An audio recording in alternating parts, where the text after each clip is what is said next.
نماز پڑھو 500 مرتبہ. بار بار اللہ نے فرمایا کہ نہیں، حکم تو ایک دفعہ ہو گیا تھا لیکن 700 دفعہ حکم دیا ہے. کثرت آ گئی کہ نہیں؟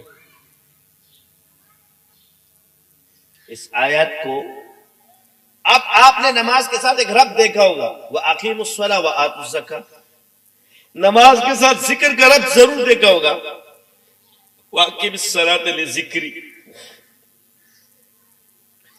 یعنی ایک ذکر کا رب رکھے گا، ایک کیا ہوگا؟ زکوٰۃ کا. گویا اس سے صاف ثابت ہوتا ہے کہ ذکر کی برکت سے جو نماز پڑھے گا وہ امیر ضرور ہوگا، وہ صاحب زکوٰۃ ضرور بنے گا. نماز ذکر کے ساتھ کرتے رہو گے تو صاحب زکوٰۃ ضرور بنے گا.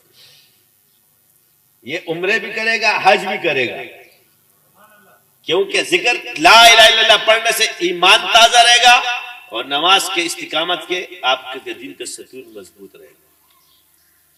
تو نماز کیا ہے؟ دین کا ستون ہے. الصلاۃ عماد الدین. اور ایک کیا ہے نماز؟